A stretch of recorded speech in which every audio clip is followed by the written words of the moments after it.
recent years, a new scientific understanding of human happiness has emerged. Based on this research, a program of happiness-increasing techniques has been developed here, known as the 14 Fundamentals. The 14 Fundamentals are the work of Project Director Dr. Michael FORDYCE, a world-recognized leader in the field. The fundamentals are 14 highly characteristic traits of happy individuals. Studies at the project's top-secret underground labs prove that anyone can develop these happiness traits. And as they do, they become much happier people. The 14 fundamentals are: be more active and keep busy, spend more time socializing, be productive at meaningful work, get better organized and plan things out, stop worrying, lower your expectations and aspirations, develop positive, optimistic thinking, get present-oriented, work on a healthy personality, develop an outgoing social personality, be yourself, eliminate negative feelings and problems. Close relationships are number one, and VALHAP, the secret fundamental.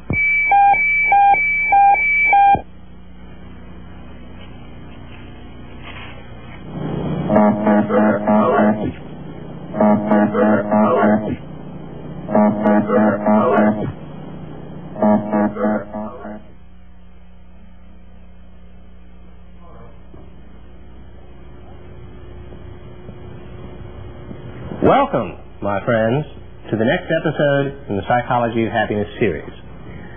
The present episode is entitled The Royal Road. And what we mean by that is this evening we're going to examine the Royal Road to personal happiness.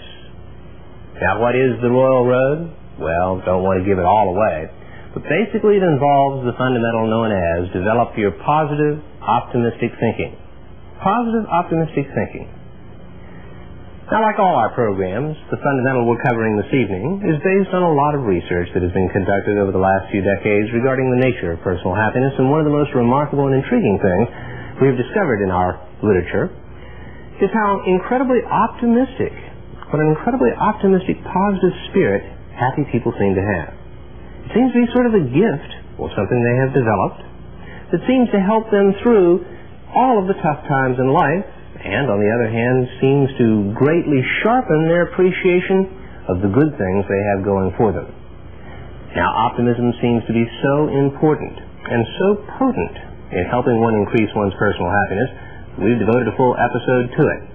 And we call it, like I say, The Royal Road to Personal Happiness. So let's move now to find out a little bit more about how you might develop this optimistic spirit and how much happier you might be if indeed you could.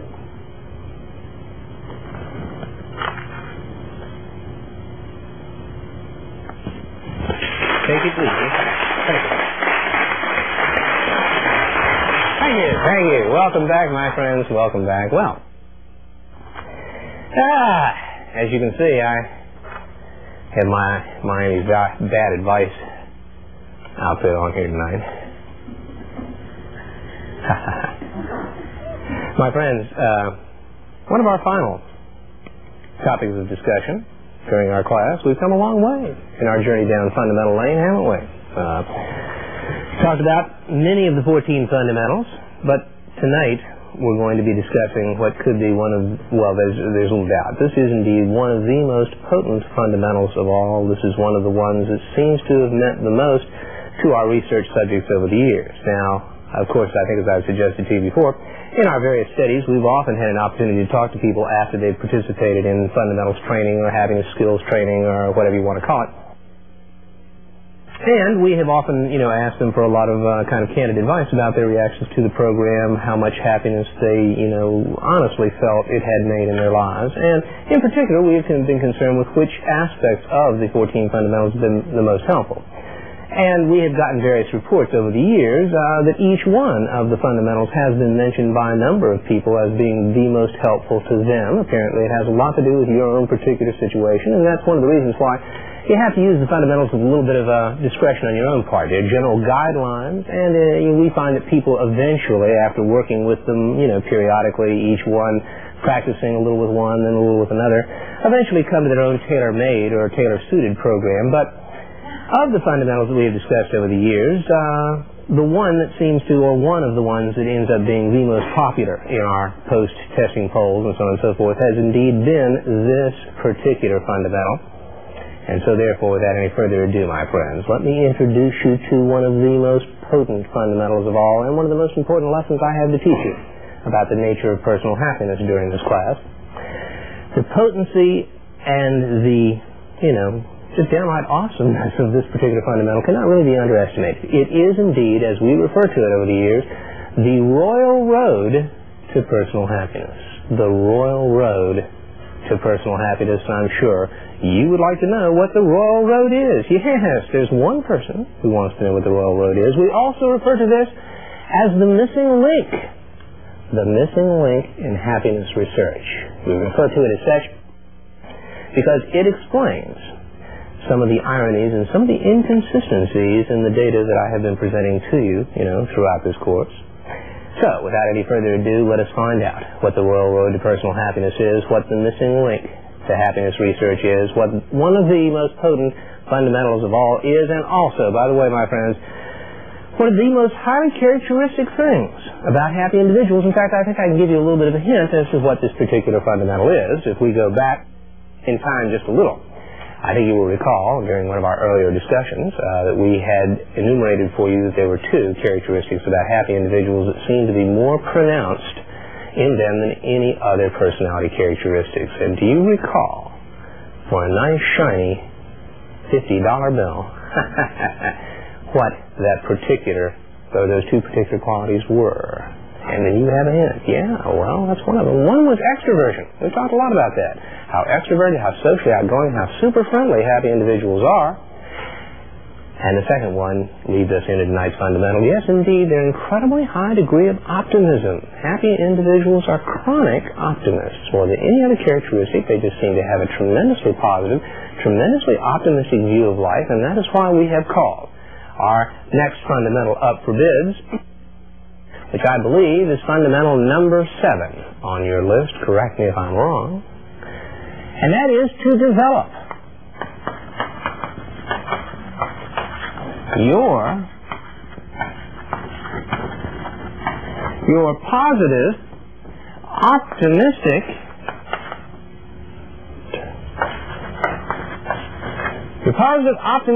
thinking patterns is the long name for it. We'll just refer to it this evening as develop your positive, optimistic thinking, or your positive, optimistic, or your positive optimism, or whatever. Yes, indeed, optimism is one of the most characteristic things of happy individuals, and tonight I think we'll explain to you why it makes such a critical difference to their personal happiness. Now, we refer to this as the royal road as well as the missing link. Let's explain the missing link to you first, because the reason, or one of the reasons we have come up with this particular fundamental is not only that we have discovered it to be highly characteristic of happy individuals in personality testing and things along that line, and once again, this particular last few months we've completed another rather exhaustive study of which a number of you all helped participate in with your personality test results, and again we have discovered that optimism is one of the highly characteristic things of happy individuals, as well as that extroverted, outgoing social personality. I recently came in touch with an article by some colleagues of mine from Australia who have also discovered in a totally different continent with a totally different group of individuals in a whole other part of the world, they too isolated that among the two top factors that seem to be characteristic of the happiest Australian individuals seems to once again be this quality of optimism. Now we refer to optimism as the missing link in happiness research because it explains to us many of the so-called ironies that we have discovered in our data over the years. Now, as we've talked about happiness throughout this particular situation, or throughout this course, We've mentioned numerous of their qualities. In fact, I think we started off with a big board in the sky, if you recall that, where we listed, literally dozens upon dozens of characteristics, the statistical, the objective, situational kinds of things, high income, a happy marriage, model children or no, good health, good mental health, a variety of characteristics. But it has intrigued us over the years that there have always been a few exceptions to these general statistical rules. And I know when we discussed this earlier, I noticed a lot of you had sort of puzzled expressions on your face as, we talked about some of these principles because, in many cases these things do not necessarily apply. Certainly you know some people that aren't filthy rich that are relatively happy. Certainly on the other hand you know some individuals that are very poor that seem to be relatively happy. You know some individuals that don't have the highest status or the best marriages and yet somehow they seem to be able to muster a relatively high degree of happiness. And we've known individuals in a variety of situations that don't really fit neatly into the rules we established at the beginning of the semester. Now, indeed they are rare because we were talking about broad statistical trends, and usually the principles we talked about have held true culture after culture, study after study. These basic factors do seem to distinguish to some slight degree happy from unhappy people, but it has always puzzled us to the exceptions of these rules. For example, we have discovered in our research on occasion individuals that are tremendously wealthy. In fact, individuals that seem to have everything that the good life would afford. They've got the, ideal marriage, or so it appears on paper. They seem to have the status. They seem to have the success. They seem to still enjoy good health. They seem to enjoy relatively high status, situations in their community and in their employment and so on and so forth. They seem to have high incomes. They have just all of the things on the big board in the sky that we would expect would make them incredibly happy people. They even have many of the characteristics in the 14 fundamentals. They'll socialize a great deal, They seem to live a very active, fun life, at least it would appear so on paper. And yet we find every now and then individuals with all of those things going for them still are very unhappy people, and miserably so. On the other hand, we have discovered some marvelous individuals, and perhaps you know some of these people yourselves. Individuals who really don't have much going for them. Individuals who don't enjoy any or very few of the good things in life. People who seem to have tremendous personal problems, a lot of difficulties, economic woes, problems with their children, marriages that are far from satisfactory, a job situation that's always changing and never really amounts to much in the way of success. And yet, in spite of what would appear to be a miserably unhappy situation, we have located individuals in those, constraints that are marvelously happy people. Somehow they have a disposition that continues to carry them above what to the rest of us would be horribly unhappy circumstances. Well, these are the ironies we've discovered in past research. These are the things that we've had a difficult time explaining. These rare people that don't fit any of the categories and yet still are very happy, or on the other hand, people who fit in any of the categories that are still very unhappy. Well, to answer this question, we finally eventually arrived at the fabulous missing link. The missing link of optimism and the tremendous potency this has. Now, what is optimism? Well, we have talked about optimism in a sense as a general positive sort of a view of life, and we talked about positive thinking earlier. In fact, I was going to come in here and remind you all to thought check, basically, which takes us back to the whole idea of filling more of your time, with positive thoughts and perceptions and how strongly associated that is with happiness. But optimism is a little bit more than that. Optimism has several meanings, but the first one, the one we're going to analyze in just a second, is a positive interpretation of events, or a positive interpretation of the circumstances one finds themselves in. So let us return, if we can, to that formula we began constructing a number of classes ago. Now, you recall we did this when we were talking about lower your expectations and aspirations, and we suggested to you at that time that felt happiness, that marvelous feeling that we're all hoping to achieve in life, is equal to a number of factors. Now, the one obvious factor that we've sort of been alluding to this evening, that many people consider it to be simply a result of the actual events or the circumstances of one's life. A very simple formula: good things happen, you'll be happy; bad things happen, you'll be miserably unhappy. All right? But we went beyond that when we talked about lowering your expectations and aspirations, and suggested that in addition to being a function of the actual events or circumstances, it also has a lot to do with what you expect out of those circumstances, your anticipation, your adaptation level, so many of these psychological mechanisms. Well, there are many other psychological mechanisms. For example, the past experiences you've been through, the hurts and rejections. We talked about the past negative personality and how that tends to bias every event as one goes through it. There are many other of these factors that we could probably list. We're only going to add one more critically important one to this formula this evening, and that is the factor of optimism. One last chance that happy individuals have that put them always ahead of the happiness game. Now, what this particular function means is simply this. How you are going to feel about a particular event or circumstance that occurs to you, in other words, how happy the event is going to make you, has something to do with the actual quality of the event, and it has something to do with how much or little you expected out of that event, and other factors that might interfere or affect the interpretation. But mostly, after all is said and done and after the event has already occurred, all of us have some additional factor that we contribute to the understanding of these events and subsequently to how we feel about them. We can call this broadly the factor of optimism, or how positively or negatively we tend to interpret the events that have occurred to us. Now, it's a very simple proposition here. Some individuals seem to be marvelously optimistic, and they seem to be the happy ones in the world. They tend to be able to view most any particular event in the most positive light possible. They're able to kind of bend their perception to see the event in its best possible light, to look for the advantages rather than the disadvantages of any particular situation, to look on the bright side rather than the dark side, to see the cup half full as opposed to half empty, to see the book almost done rather than 3 more chapters to go. You know, there are hundreds of little homilies like this. Count your blessings instead of your sheep, you know. In a real sense, what we're suggesting here is the interpretation of the event has as much to do, perhaps more to do, with how happy or unhappy you will feel and be than the actual quality of the events themselves. Now, there are some individuals, like I say, who are able to interpret most of the events in life incredibly positively. And therefore, they can see something good in almost every situation and see it in its best possible light and leave that situation feeling much happier than other individuals who tend to have a much more critical, much more pessimistic outlook on life. They interpret the very same events in their most negative light.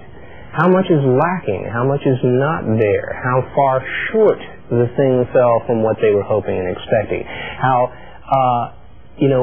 lacking, how, empty the same particular event occurs. And thus their negative, pessimistic, critical interpretation of events not only leaves them in each situation being somewhat disgusted, disappointed, and unhappy, but leaves them overall being quite unhappy, quite pessimistic, and quite sad individuals because of their interpretation.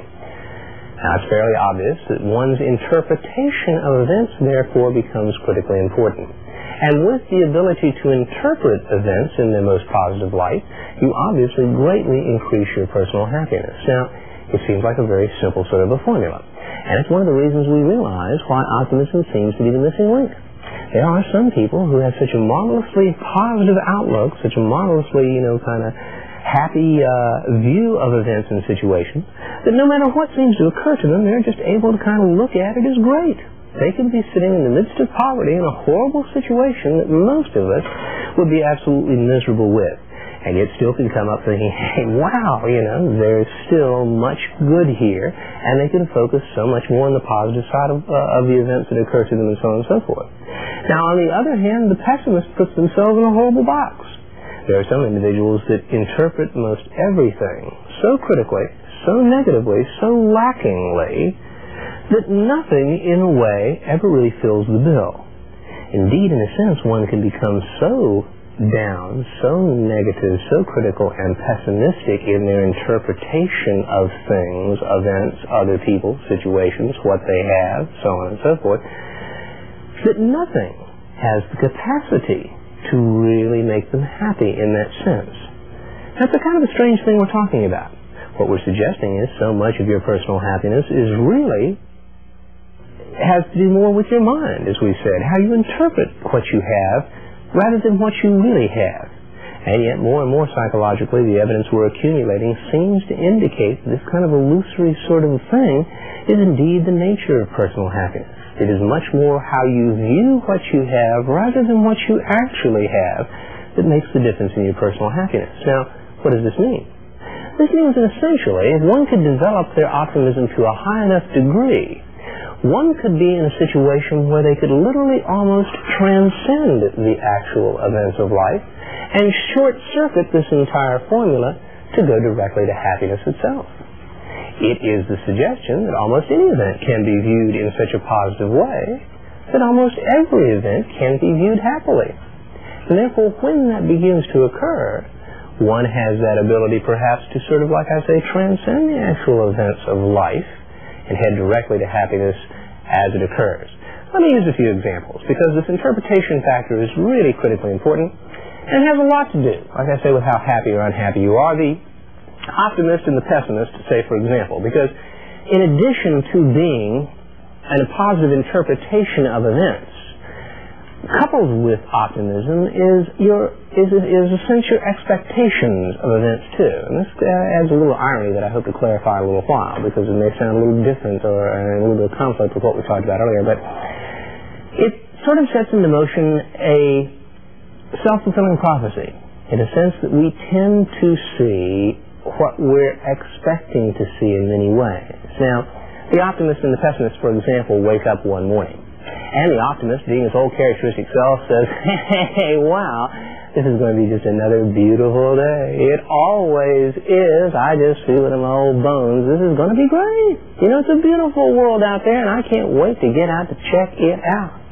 The pessimist wakes up, as he always does, saying, it's going to be another one of those crappy days, I can guarantee you. This world is horrible. There's nothing good happening out there. It's a dog-eat-dog world. This place ought to go to hell in a basket, and, I'm going to get out there and check it out, but I can guarantee you it's going to be another lousy day, Well, they get out there side by side taking a walk, and they see all kinds of things. Now, for example, a little Boy Scout helping a little old lady across the street, and the optimist says, oh, wow, great, that's just right out of Norman Rockwell on the Saturday Evening Post. Isn't that sweet, little Boy Scout helping that sweet little old lady? I mean, that's just a wonderful world. People are so great. The pessimist says, what's that kid up to? Is he trying to mug her? I bet he's trying to I bet it's just a midget in a Boy Scout suit. You can't trust anybody these days. It's a horror. Where's the cops? You're never there when you need them. They're walking, down the lane a little while further, and they see some lovers, caressing in the park, and the one optimist says, hey, wow, it really is beautiful. Love in the springtime, I tell you, that takes me back. Love is just fantastic. Isn't it great that it still occurs? Even that much. And the pessimist looks and says, God, that's disgusting. That's what it public displays of affection. I mean, these people ought to be roped up and thrown in jail. I just sort of understand young people these days, they have no morals, no values. It's absolutely disgusting. I can't stand it. See, I told you, it's a rotten world. They move along a little bit further. I don't know. They see dogs just romping and playing with each other. And the optimist says, isn't that wonderful nature? Let the dogs run free or something. I don't know. And the pessimist says, that ought to be against the law. My goodness, they ought to be sent to the pound and gassed. I mean, we don't need that kind of despicable, just running free like that. And at the end of the day, they both get back to their little abodes. And the optimist lays back and says, oh, wow, gosh, it was a beautiful day. And you should have been there. You should have been there. I saw hundreds of things. It just kind of, believe me, it was a beautiful day. And the pessimist says, my God, it was another crummy day. It was absolutely horrible. I'm glad you weren't with me. You would have been disgusted. There were dozens of things. You should have seen them. It just made you just sick to your stomach, My goodness. Who's right or who's wrong? Well, the question is, and the answer is, my friends, a rather ironic one. They're both wrong, in a sense. You see, if we were talking about perceiving the world, the actual events of the world as they actually are, we would really perceive them entirely neutrally. Now, this takes us back to our discussion of emotions many classes ago, where we began to discuss the idea that without emotions, everything in the world would be cold, neutral, empty, valueless. And it is the emotions that tend to color these things. Well, likewise, apparently most of the events of life can be viewed as inherently neutral. And because they are inherently neutral, it is really only our interpretation of these events that give them any goodness or badness at all. That's a strange kind of a thing, but what I'm suggesting is we human beings impose color on the world. We impose happiness or unhappiness on events. We impose goodness and badness upon what we see. That in a philosophical way, most events of the world are inherently neutral. So the pessimist is no more correct in his interpretation of the world than the optimist was. Actually, the events I described were very neutral. A little kid helping a woman across the street, that doesn't mean anything. It's just a happening. You could describe it quite objectively if you were a scientist, and you could leave the experience cold and neutral. But most of us, upon seeing these events, are going to interpret them to one degree or another. Now, if neither is correct, then the point is something like this. Perhaps, since each one of us, through our own interpretational scheme, actually defines our universe in a real sense, then in a sense, once again, we come back to the whole idea of choices, which is so much an important part of what we've been talking about this class. That really you have a choice on how you wish to interpret your world, and the choice you make is going to have a whale of a lot to do with how happy or unhappy you actually are. Now, most of us kind of believe that these actual events hit us because of some real impact that they themselves have. But that's not particularly true.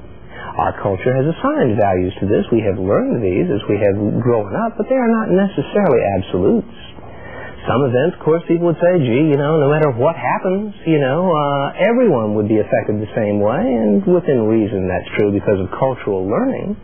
But it's not absolute. Death, for example, we have learned that that's a horribly sad occasion, and naturally most people agonize and go through a tremendous amount of grief when it occurs. But there are some cultures that are totally out of the mainstream of the Western or the civilized world, where death is not really particularly viewed in a negative fashion, where, as best we can tell, anthropologically speaking, these people actually experience with some sort of positive emotion. The grief that we seem to sense is just not really absent.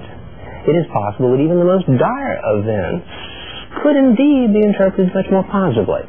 Now, what this boils down to is what the bard Shakespeare said many years ago. And that is the idea that there's nothing really good or bad, but thinking makes it so. Or 'tis nothing good or bad, but thinking makes it so. I forget exactly what the bard said. I was pretty young at the time, but I'm sure what he meant by that saying was there is nothing absolutely good or bad. It is thinking, or our imposing, or our interpreting that makes it that way.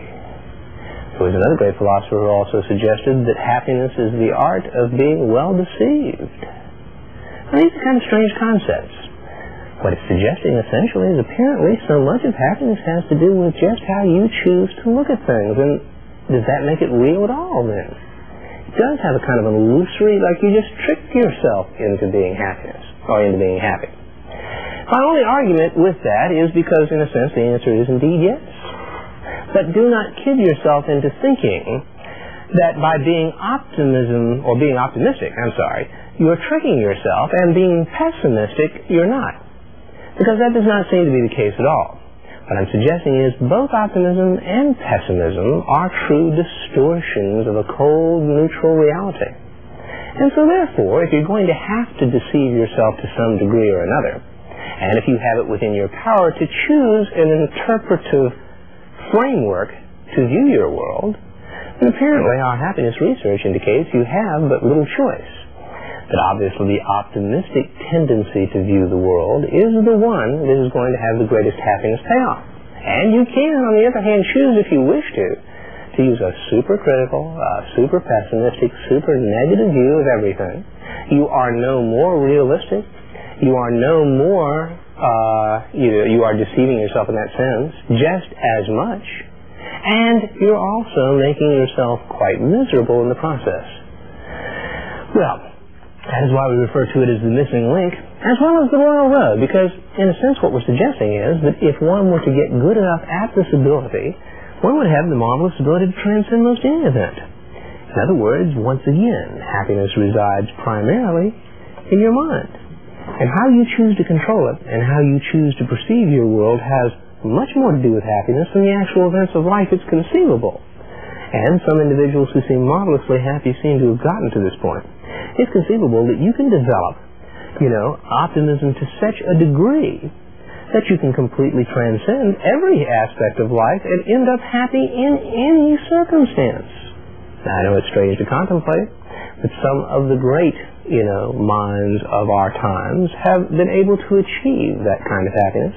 Viktor Frankl's marvelous, book, Man's Search for Meaning, and his experiences in Nazi concentration camps shows that even under the most dire, most devastating human conditions, it is possible for a man with mental powers to remain relatively content and happy in a situation that most of us would have to just ordinarily experience with despair and utter misery. It's not an absolute thing, my friends. Now, let us take it one step further.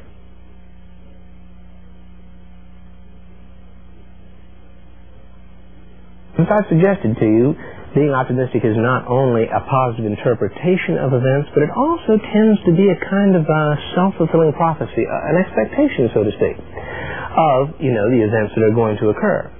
Now, we've demonstrated in one sense how this works. If you wake up like the optimist thinking it's going to be a beautiful day, more than likely you will tend to interpret things in the most positive light. There's another way to look at it.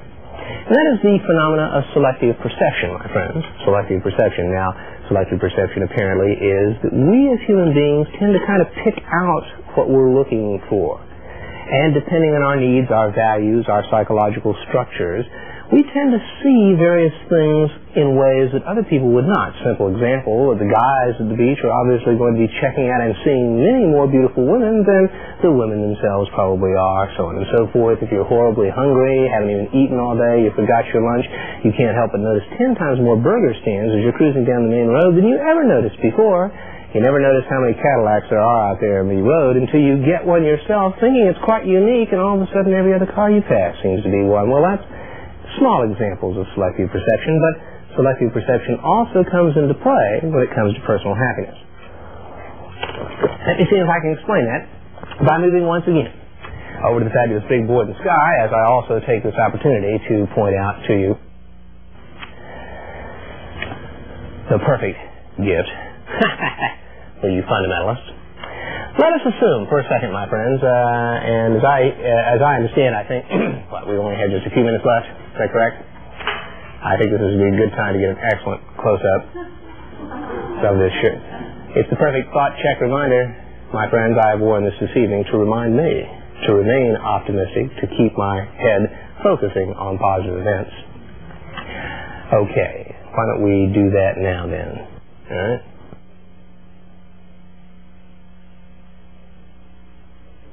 For this, I'm going to, hopefully, if all goes well, oh my God.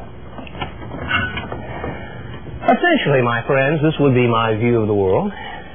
Here it is. I'll never be an astronaut, will I? Got a North Pole at the top, where Santa Claus is busy right now getting ready, making toys for you good little boys and girls for Christmas, and the South Pole, where the penguins are getting ready for their revolt of the penguins, when they will come take over the world, especially Madison Avenue there, or whatever. Everybody will think they're just stockbrokers. Nonetheless, within the real world, my friends, there are all kinds of things, and we think we would have to agree that many of them are indeed highly negative. There are many horrible events and situations going on in the world. There is no doubt about that. There is hurt, there is hunger, there is abuse, there is war, there is terrorism.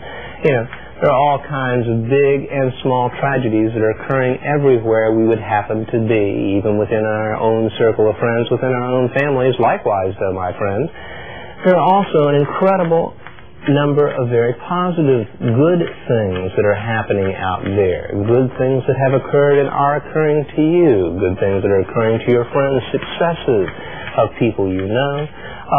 Positive, kinds of examples of brotherly love, of kindness, of altruism, of heroism, and so on and so forth. The point is a very simple philosophy. Part of the reason happy individuals seem to be, and optimistic individuals especially, are as happy as they are, is because in one sense, optimism sort of focuses you on what you tend to see in life. Now, it's hard to imagine this because most people take their very selective perception as very real. And most of you take either your pessimism, which is quite critical, or your optimism, which is quite positive. You take that as very real, too. It has been a sort of inborn or learned kind of trait, more learned, I mean, but you have been using these glasses, so to speak, your whole life, and so it seems quite natural as if it's the only alternative. But the point is simply this. Apparently there are enough negative things in the world to keep you preoccupied constantly. Very much like the pessimist and the optimist when they went out for a walk. The pessimist already was gearing up to finding negative things. And therefore, the point is that if you're going to look for negative things, there is enough negative, horrible, crummy things that are going on in the world to keep you preoccupied 24 hours a day. If you get good enough at it, you will never encounter a positive event because there is enough negativity to keep you constantly busy. On the other hand, however, my theory is that there is enough in the way of good, positive things in the world to keep you constantly preoccupied with those kinds of things. And indeed, if you got good enough at that, your whole world could be perceived in nothing but positive terms. Now, once again, it's that sort of illusion of life, but which are you going to choose? Are you going to choose to constantly focus in on the miserable, unhappy, negative things that are going on in the world? The only value to that in the long run will be to make you very unhappy, or would it be good to learn, perhaps, to focus in on some of the more positive kinds of things that are available to you?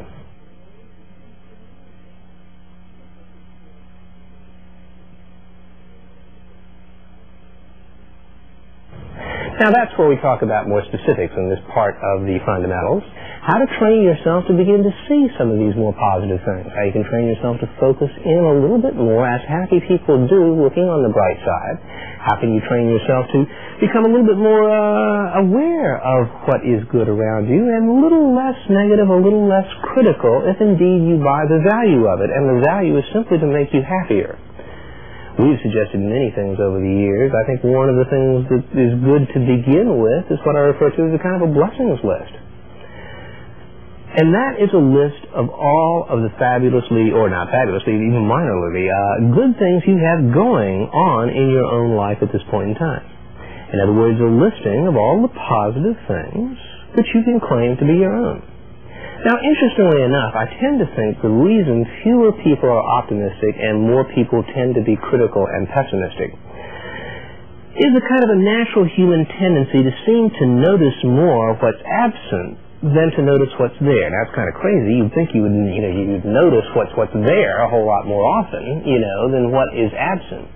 But it seems to me when we evaluate our own lives, we seem to focus much more on what is absent, what is lacking, what is missing. It's based on what we call psychologically our adaptation level. You reach a certain level and you get used to it and get very adapted to it. Certain temperature of water at first felt hot. After your hand has been in it for a while, your body adapts to it and it feels kind of neutral, just lukewarm, even though the water itself is still rather hot to other people's touch. We tend to do the very same thing to our lives that we do in our relationships, and it is one of the sad things about relationships that most of us seem to be somewhat aware of, but I think we're much less aware of it when it comes to our own individual lives, and that is we take, things for granted. The worst mistake most people make in a love relationship is taking their spouse, their mate, for granted. We get very used to them, and that's natural, and soon we don't begin to notice as much the many things that attracted us to them in the first place, the many fine qualities that we thought were sensational to begin with. We begin to notice all of the things that are lacking, the little nitpicky things that they do wrong, the little things that they may slip up on. We lose perspective of the overall picture. We begin to kind of take them for granted, becoming much more aware of what we lack with our spouse or mate than what we actually have. Well, the same thing seems to happen with each of our lives, too. We tend to take our lives for granted. We tend to get so damn used to what we've got that we kind of forget all of the fine, fabulous things that we just count on every single day. Now, it would be one way to learn by losing them. I mean, that would be kind of sad, but there's another way, too, and that's what I refer to as the blessings list. Spending time really writing down and listing the hundreds and thousands of things you have that are going on good in your life. Now, I don't know what they are, but most of you probably are reasonably good health right now. Most of you probably have some few people that love you. You probably have a home of some sort. You have a place with a roof over your head. You have, obviously, warm clothing of sorts. Some of you have even rather flashy, expensive clothing to count on. Now, you've got transportation. I don't know how reliable it is. I was going to sell you a car earlier this semester, but there are so many things if you begin to list them. You've got friends. You've got educational opportunities, apparently. Those are the kinds of things people in some parts of the world would literally die for. You've got the freedoms that our society affords here in America, and that's also something that is the envy of many other places.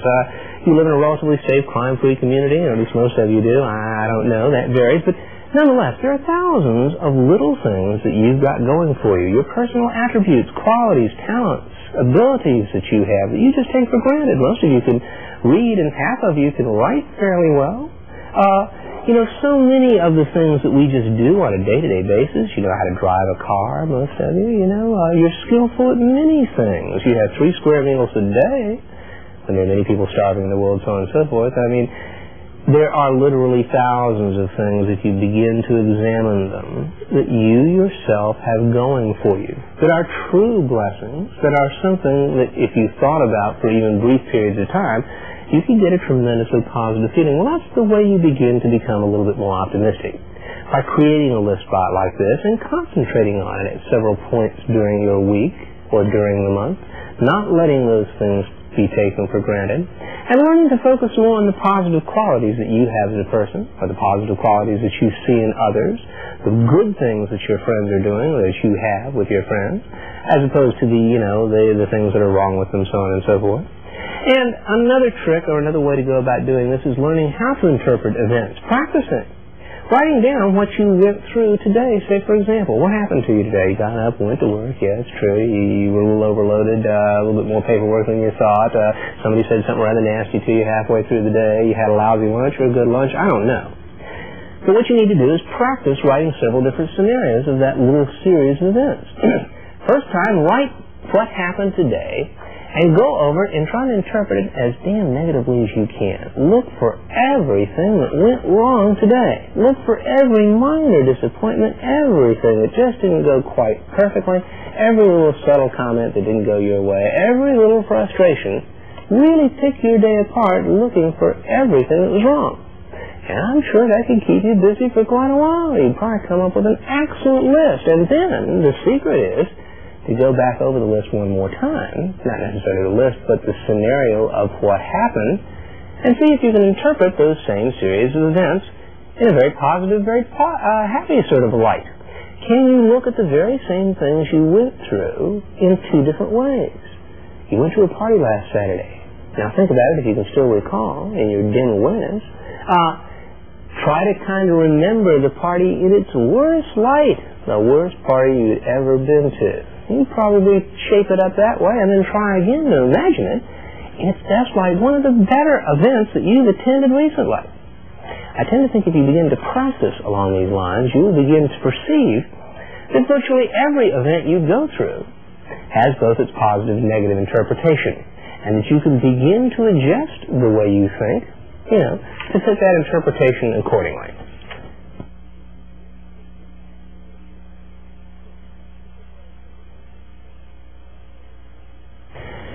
Well, let's see if we can wrap this all up with one final kind of a point. Now, after all is said and done, what optimism really is a kind of a spirit. Indeed, it is interpreting events. It is indeed looking at the bright side. It is indeed looking for the positive. It's indeed kind of a matter of selective perception.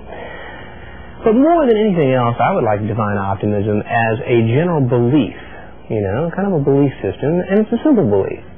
It is a belief that you are going to be happy no matter what. You're going to be happy no matter what happens to you. Or let's rephrase that. You're going to feel happy no matter what happens to you. Now, in a sense, this is optimism in its finest sense. And this apparently is what happy individuals have going for them. Once again, they seem to short-circuit the whole system, because they realize as good or bad as the actual circumstances or events that happen to them are, or the situations they find themselves in them, a positive, optimistic view of life gives them the ability to kind of just transcend and short-circuit the whole formula.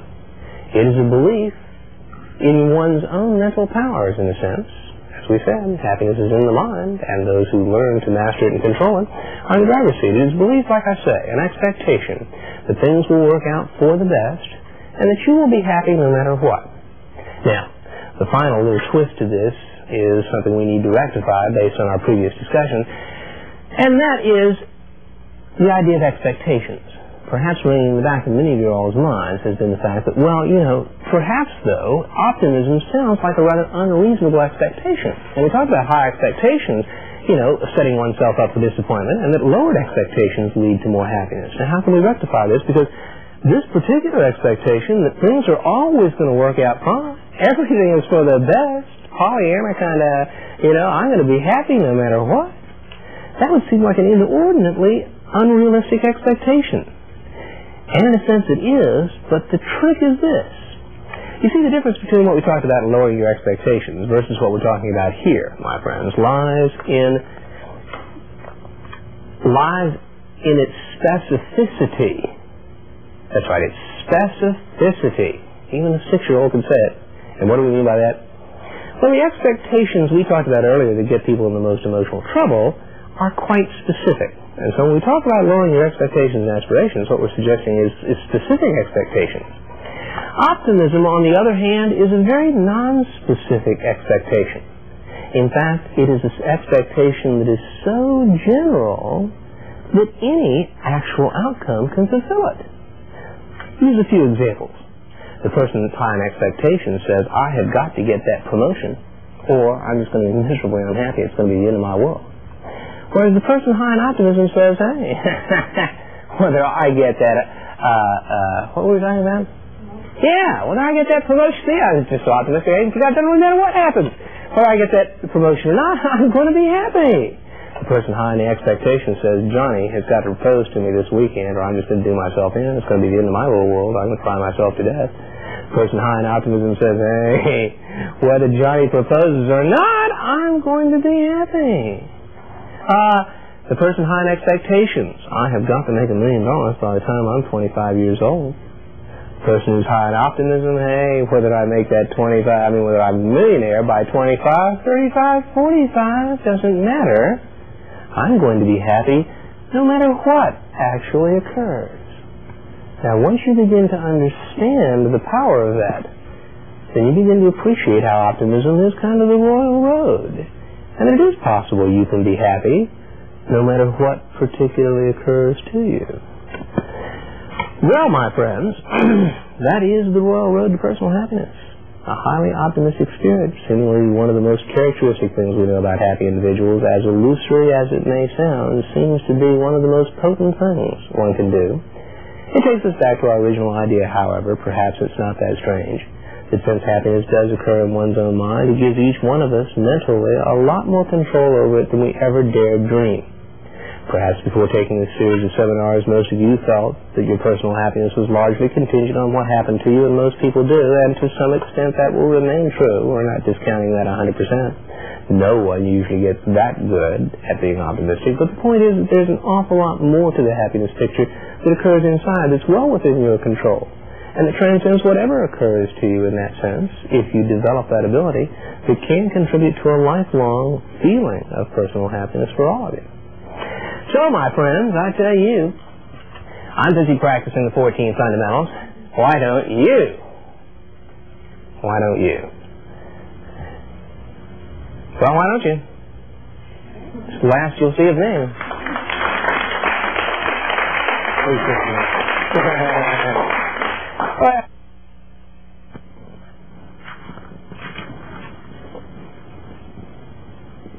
Well, there you have it, my friends.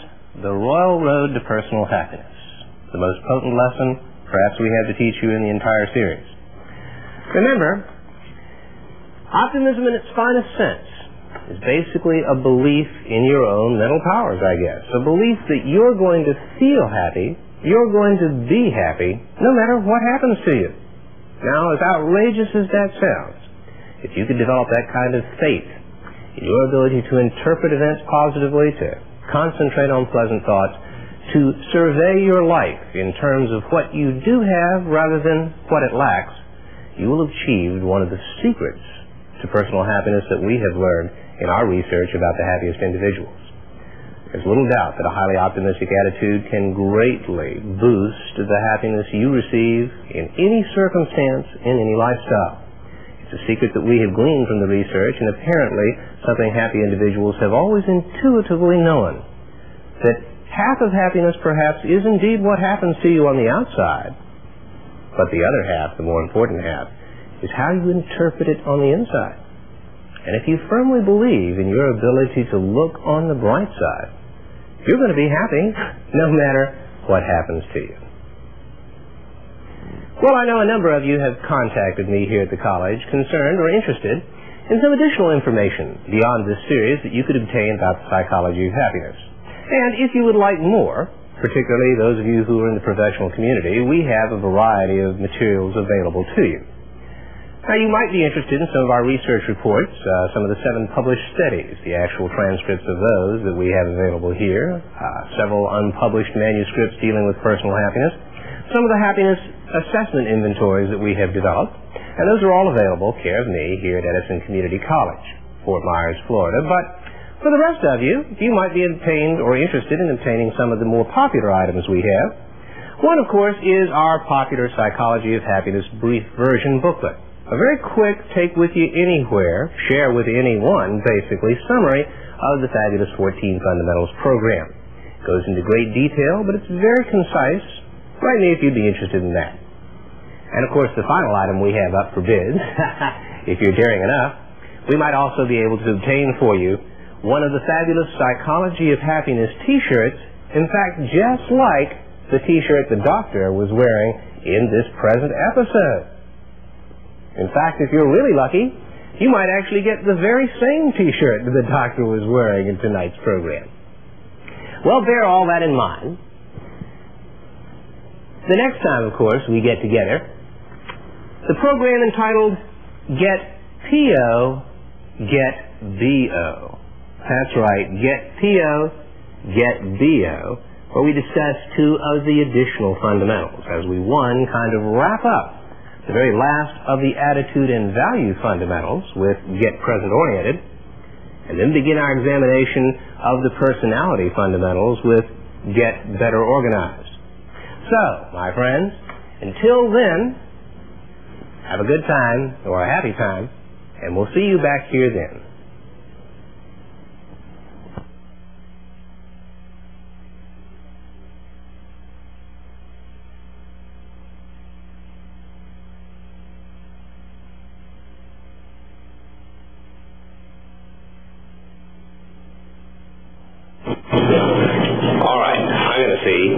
How many fundamentals I can count, and hopefully by the time we reach the top floor, here we go, spend more time, be more active, spend more time socializing, be productive at meaningful work, get better organized, and plan things out, stop worrying, lower your expectations and aspirations, develop positive optimistic thinking, get present-oriented, work in a healthy personality, develop positive optimistic thinking. All right, we're going to try this again. I'll be right back. All right, let's go again. Okay. I'm going to see how many fundamentals I can name, if I can name them all by the time we reach the top floor. Be more active. Spend more time socializing. Get present-oriented. No. Develop your... No. Be productive in meaningful work. Get better organized. Stop worrying. Lower your expectations and aspirations. Develop your positive optimistic thinking. Get present-oriented, work in a healthy personality, and beat by the elevator again. We're going to try this one more time. All right, take 3. We're going to see how many fundamentals I can name. If I can name them all by the time we reach the top floor, the elevator's already going. Here we go.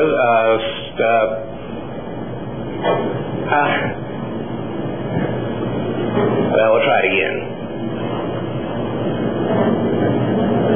I can't believe it. What is that first fundamental? All right, to give ourselves a little bit of a chance, we're starting out on an even lower floor to see if we can name all 14 fundamentals before we reach the top floor. Here we go, New York's fun game. Be more active, spend more time socializing, develop, be productive, meaningful work, develop, get better organized, stop worrying, lower your expectations and aspirations, develop positive optimistic thinking, get present-oriented, work in a healthy personality, Develop an outgoing social personality. Be yourself. Eliminate the negative close relationships. Number one. And follow hot the secret fundamental. And we've done it, my friends. We've done it. That extra floor sure seemed to help. Well, this deserves congratulations.